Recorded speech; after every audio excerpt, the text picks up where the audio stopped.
Bonjour Alice. Je te tutoie parce que du coup on se connaît bien. Donc Odile Jacquemet, tu es blogueuse depuis plusieurs années et tu viens d'ouvrir un nouveau site avec un nom de domaine follautonomie.com. Ça concerne du coup l'autonomie dans toutes ses formes, que ce soit alimentaire, financier ou autre, donc on en reviendra plus tard dessus. Tu as un parcours très différent, tu n'as pas toujours été dans l'autonomie, tu as eu aussi le parcours standard dans la société dans laquelle nous vivons.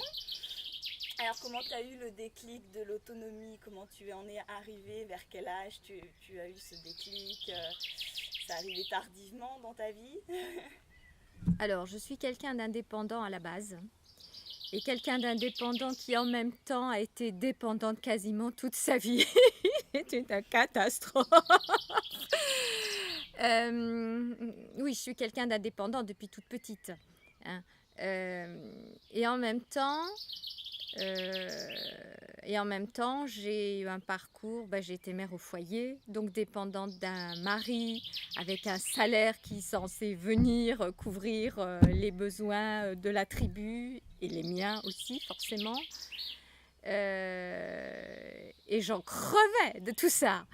J'en crevais alors par rapport à l'image aussi que la société renvoie à tout ce qui est mère au foyer. On nous dit souvent « Oh, c'est le plus beau métier du monde !» Et puis, à la première occasion, chasser le naturel et revient au galop. À la première occasion, et toi, c'est quoi ton métier? Tu fais quoi? Et si tu dis « Tu es mère au foyer », tu n'existes plus, tu n'es plus rien.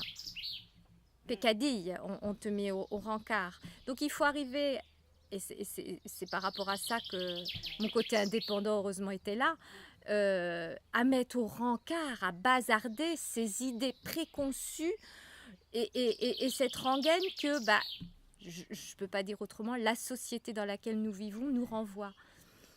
Donc, j'ai fait au cours de ma vie ce que je voulais parce que je voulais m'occuper de mes enfants, élever moi-même mes enfants et pas avoir fait des enfants pour les refiler à quelqu'un d'autre pour qu'il s'en occupe à ma place. Non, ça je comprends pas. Qui elle travaillerait, serait payée, reconnue alors que c'est pas ses enfants, même si elle s'occupe en même temps de ses enfants, parce qu'il y en a beaucoup qui font ça en même temps. Celles-là sont reconnues, mais celle qui veut élever ses... Parce que j'ai eu 4 enfants, celle qui veut élever les siens, ah bah non, celle-là c'est une bonne à rien, c'est une moins que rien, il y a quelque chose qui va pas.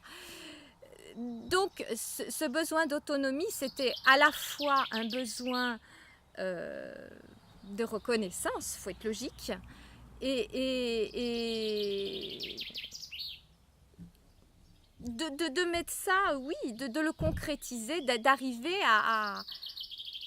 Parce qu'au fond de moi, je sais que je suis capable de ça, j'ai foi en moi pour ça.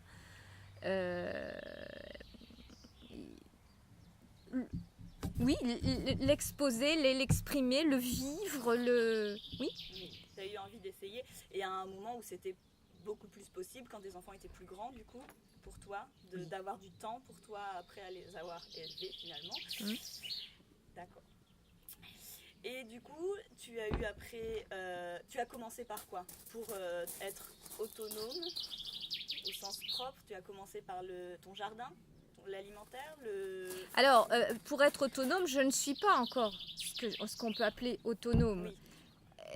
Je ne sais même pas si on peut, oui, dire qu'on devient réellement au niveau matériel. Hein, pour l'instant, on parle. J'ai commencé par quoi? J'ai commencé en fait, non, pas par le jardin. J'ai commencé par la maison, pour être autonome d'abord, ne pas être dépendante d'un propriétaire, ne pas être dépendante de quelqu'un d'autre pour le lieu où je vis.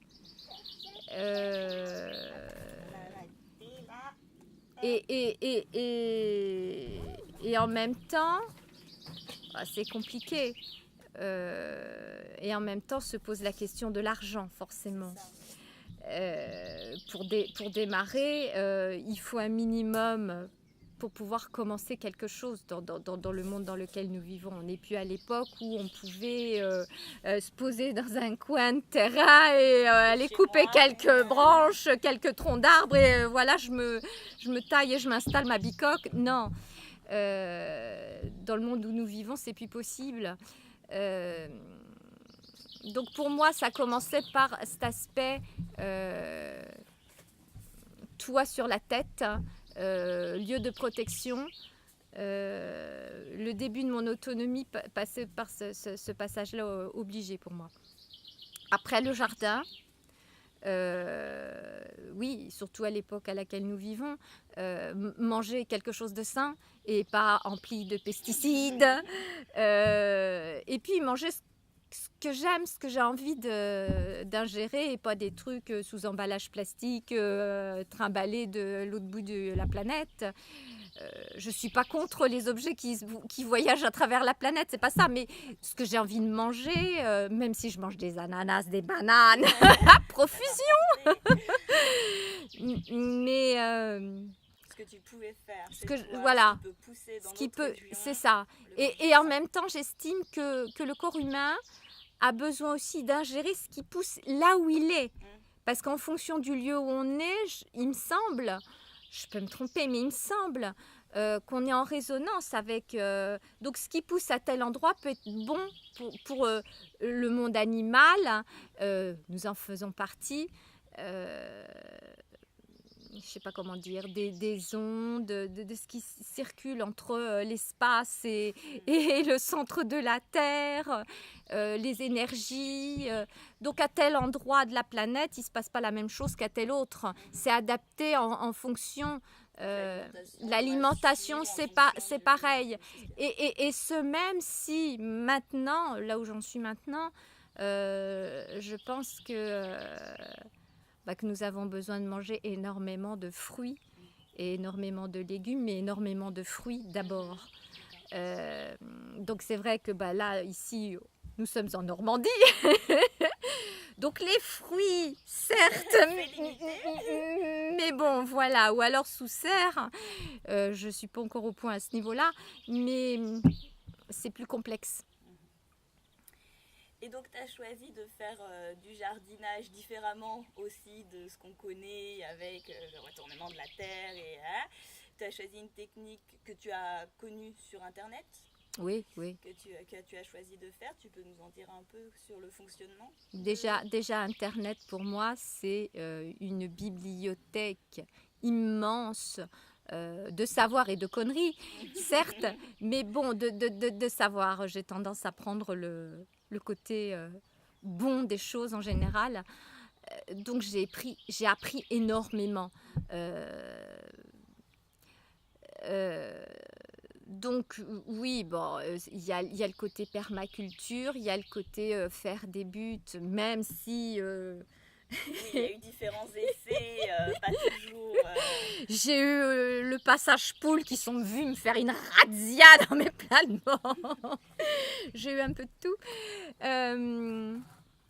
Donc oui, je retourne pas, je laboure pas, je fais rien de tout ça. Je fais des couches, j'entasse, je passe mon temps à entasser. C'est un peu comme dans ma vie, j'entasse énormément de choses. Mais je sais pas faire autrement que de faire le lien entre ce que je fais physiquement, matériellement, quand je touche quelque chose. Oui, il faut pas toucher, il y a le micro, pardon, le matériel.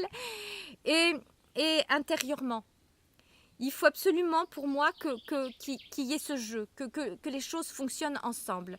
Donc quand j'accumule des couches de matériaux, je vais couper des branches dans la haie, je vais les broyer, je vais mettre ça au-dessus de la plate-bande par exemple, pour empêcher certaines herbes de pousser, parce que la terre ne doit pas être nue, ne doit pas se dessécher.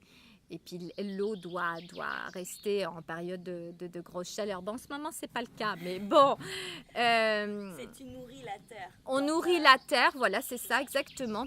Tout le monde vert et autres viennent se nourrir de tout ce qu'on rajoute par-dessus. Ça garde l'humidité en dessous, ça travaille, ça fait décomposer tout ça, donc ça fait encore du compost supplémentaire de la vie. Et en même temps que je fais ça, moi dans ma vie, dans mon intérieur, je mets des couches supplémentaires, alors que ça soit de savoir, que ça soit de nettoyage intérieur, c'est-à-dire que je m'alimente intérieurement de couches supplémentaires, de choses que j'apprends, de choses que je découvre. C'est à la fois dans le concret et à la fois intérieurement. Je ne peux pas faire autrement, c'est toujours lié, il faut que ça fonctionne, il faut que ça circule.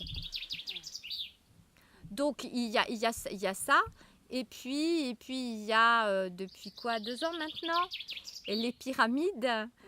Les pyramides, c'est ça. Alors, bon, je ne suis pas au point encore. Tu apprends, t'es vraiment... Ah oui, néophyte total. J'ai envie de dire néophyte dans tout, moi. Je suis apprentie autonome. D'ailleurs, dans le blog, c'est pour ça que j'ai démarré avec les chroniques d'une apprentie autonome, parce que aux yeux d'un jeune, ils peuvent se dire « Oh là là, elle sait plein de trucs. » Pouf. Moi, c'est quand même plus qu'une majorité de personnes qui sont complètement étrangers à ce monde, mais...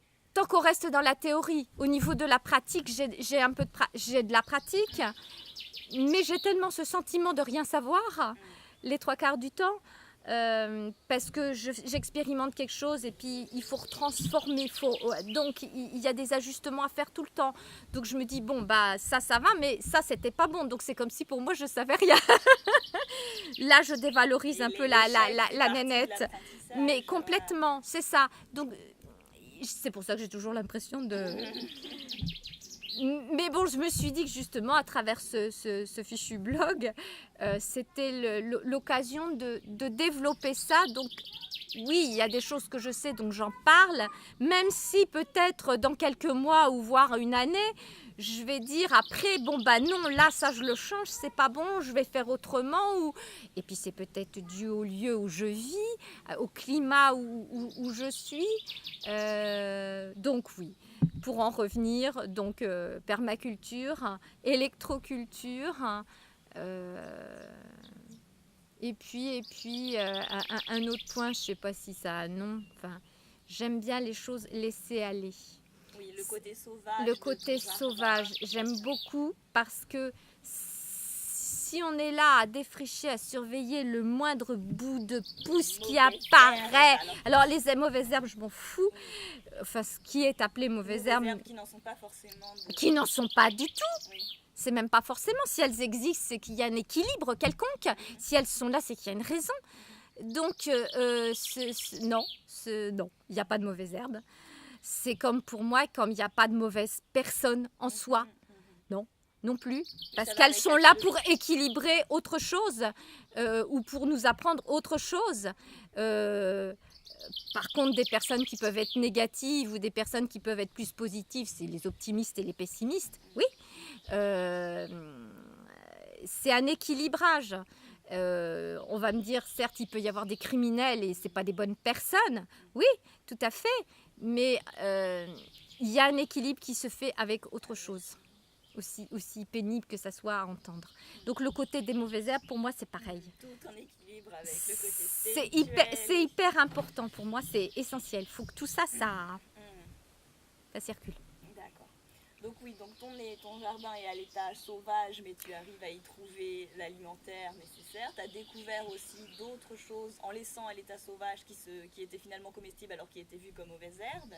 La berce, entre autres. La berce, les feuilles de pissenlit. Ah oui, bah oui, ça fait partie des grands classiques. Ouais. Les orties, bien sûr. Des choses qui poussent et sont comestibles. Complètement. Et donc, avec ton jardin, tu avais commencé avant de changer d'alimentation et maintenant tu te nourris essentiellement de crudité, enfin de la nourriture crue. Qui a dû donc j'ai chamboulé complètement, voilà. Il y a encore eu des changements dans l'installation de ton jardin, c'est perpétuel. Oui. Tu as aussi des animaux pour essayer de rester encore en autonomie, en essayant d'être dans l'autonomie maximum. Donc tu as des poules. Comment ça se passe avec l'installation? Et j'ai transformé tout au fur et à mesure. Au début, je voulais suivre, je ne vais pas dire les dictats, mais c'est quand même ce qui ressort à la base. Comment élever des poules, le poulailler, l'enclos, etc. Donc j'ai démarré stupidement comme ça. Et puis, moi, ça me gênait, cette histoire d'enclos à poules. J'ai dit, mais attends, des poules, c'est pas fait pour rester enfermé, c'est un animal, quoi. Je supporte pas qu'on m'enferme, je vois pas pourquoi j'enfermerais un animal.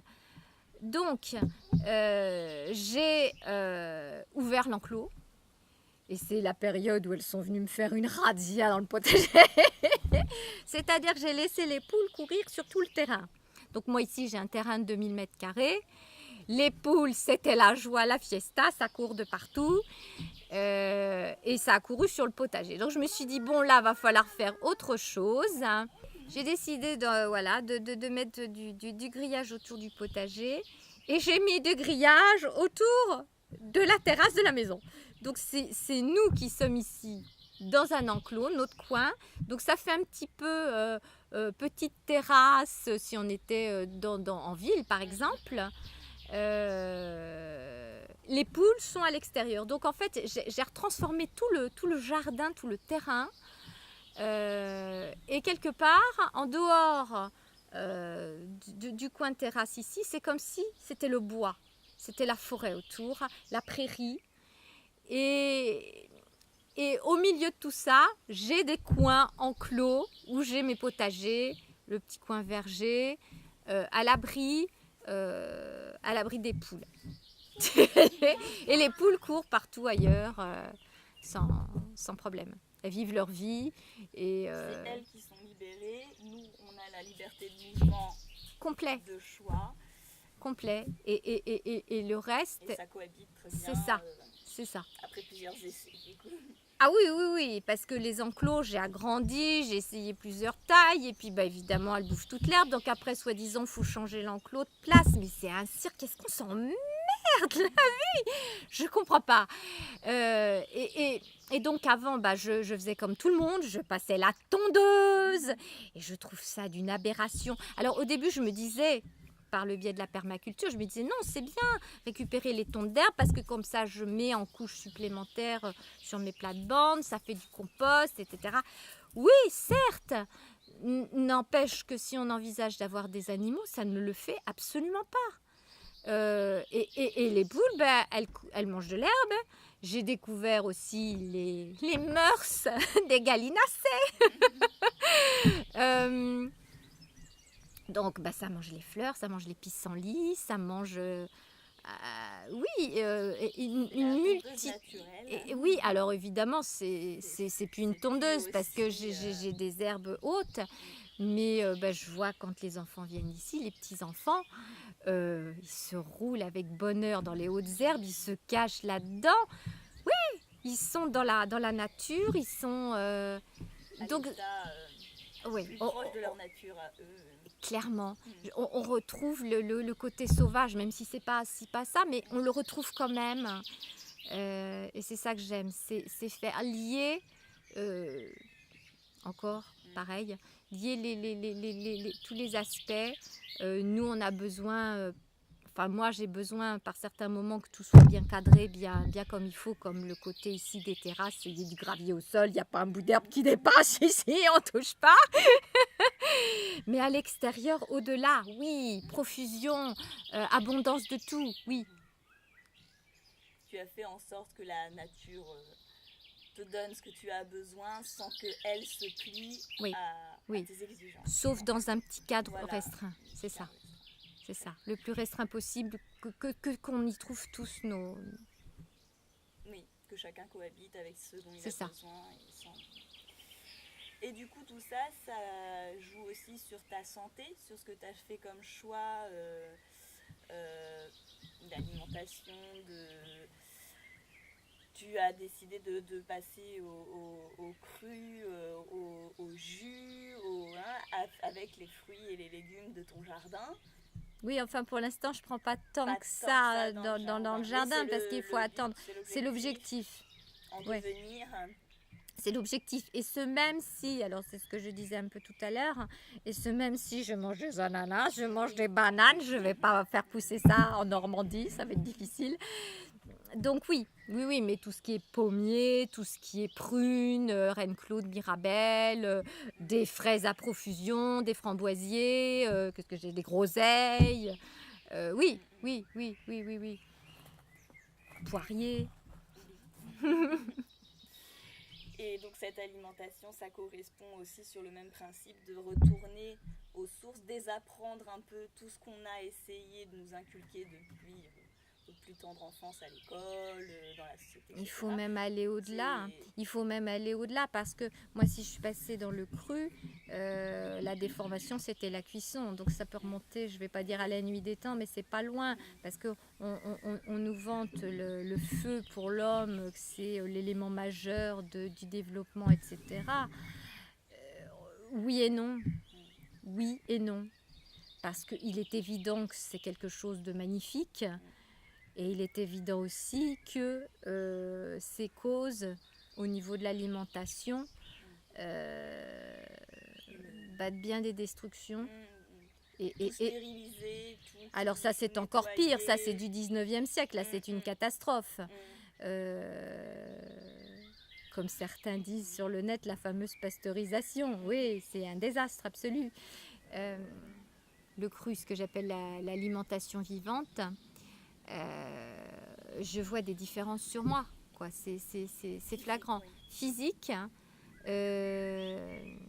au niveau de ma peau, au niveau de mes cheveux.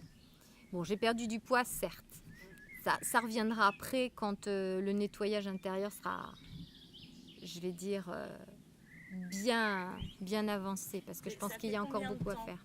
J'ai démarré le 1er août 2015, c'est précis. Donc bientôt 1 an, hein, ça va pas tarder. Et donc je mange à 90% cru. Hein. Je peux même dire presque 100%, pas loin, parce que de temps en temps, je fais un écart quand avec la famille, de temps en temps, ça m'arrive. Mais sur tous les mois qui sont passés, si j'ai dû faire 5 écarts, ça doit être le bout du monde. Donc quand je dis 90%, je suis en dessous, hein, je sais plus que ça. Donc oui, j'ai vu des changements, et j'ai vu des changements au niveau de mon énergie. C'est-à-dire que j'ai de plus en plus d'énergie, je suis de plus en plus endurante. Ah oui. Mes journées sont de plus en plus longues et j'ai l'énergie pour. Oui, si, c'est flagrant. Il y a énormément de... Et cette alimentation-là, elle est basée sur le fait du retour à ce pourquoi l'homme était conçu pour il me semble, bien d'autres crieraient au secours, au scandale et à tout ce qu'on veut. Il faut s'adapter, machin. Oui, mais on ne s'est pas adapté puisqu'on est tous malades à en crever et que toutes nos sociétés sont basées sur de la médecine qui ne sait plus quoi inventer, les nanotechnologies, et pour nous traficoter, alors que notre corps sait faire ça tout seul, il n'a besoin de rien. À mon sens. Mais il faut le laisser faire. Mais il faut le laisser faire. Ouais, clairement. Alors ça prend du temps, tout dépend comment on veut attaquer la chose, par quel bout. Ça prend du temps, mais moi je sais que je vois la différence. Je sais que j'ai encore beaucoup de chemin à faire. Hein. C'est ce que je dis souvent à mes enfants. Hein. Moi, faut regarder mes cernes. C'est l'élément, c'est mon baromètre, exactement. C'est l'élément qui en dit long. Je pense que j'ai toujours des cernes, mais elles sont plus noires et c'est plus des poches qui dégringolent. Il y a déjà un net progrès. Donc ça en dit long. Je dors pas plus qu'avant. Je dors pareil, même en ce moment un peu moins, puisque oui, j'ai l'énergie pour des journées plus longues. Et oui, non. Mais tu as découvert ça tard et que ça fait que 1 an que tu pratiques vraiment ça. On voit déjà des résultats. Oui.